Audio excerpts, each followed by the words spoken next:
از دشت لاله و بارود می آید و با زبان پرجلال گل می گوید گیسوان شرقی تو در خیالات پرشور غزل سرکوب می گردد و چشمان تو که نغمخوان اهورا و دختران غمگین تاکستان است اکنون در شط نگاهش عروس نیل جاری است. میدانم که در شهر لاله باران آزادی سوگوارترین اشک صداقت را چون الماس میکاری، زیرا مزرعه پربار ذهن تو سرزمین پهناور شگفتن هاست. گمانم باز کسی از دشت لاله و بارود می آید، اینک زن برکه های خواب و خاکستر، غربت نشین دامنه های البرز و هندوکش، مقدسه غم و اضافه زیبایی را در تابلوی واپسین لحظه های گریزان قرن من سوگمندانه آذین می بندد.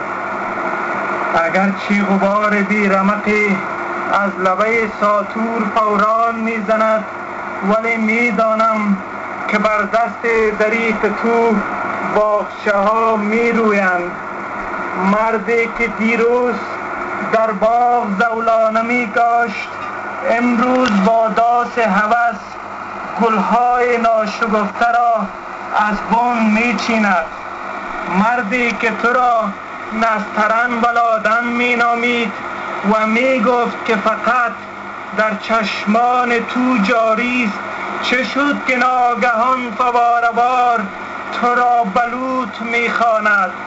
ای بانوی دشت‌های سرخ، حداقل پروانه می داند که گل چی عظمتی دارد. آری گل در خیال پروانه جشن جاودانی خواهد داشت.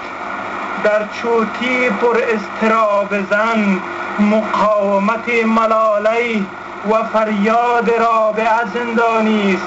ای شهسوار باغ شقایق، گیسوانت را باز کن، بگذار زندانی های مغرور و قهرمان در سرزمین رویاهای آزادی تداوم نبرد و ایمان بکارند.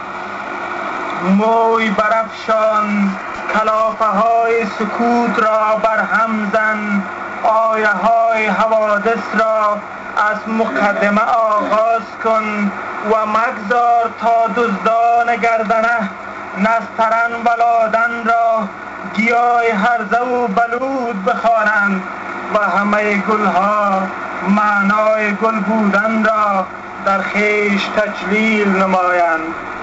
باز گیسوان کسی صفای لاله و بارود می آرد و هر تارش موجا موج جشن آزادی را بر جبین حیا برگزار می کند، حالا که در بستر خوابهای الماسی غبار سیاه می بارد و به جای گردنبند یاقوتی در گلوگاه زن حلقه‌های بغض می روید. صدای شکستن سکوت را پذیرا شو، قامت بیفراز چون رنگ ناخن‌های تو نانهای شبانه شهیدان را خالکوبی می کرد. سکوت بشکن و بر دشت لاله پوش و باروتی یاقوت انتظار بریز تا نسلی از نژاد بیوگان از حرکتش گوشواره و انگشتر بچیند.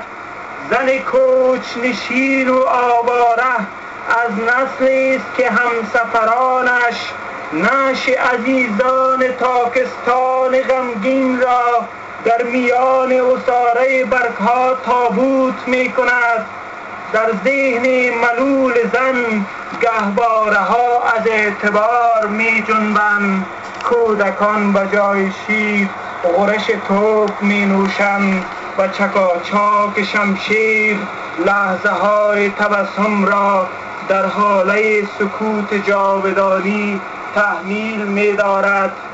زنی از دشت لاله و باروت می آید، ولی فقط سرانگشتانش کافی است تا به پاس تبار خونی گلهای سرخ از نامردان قرن انتقام بکشد.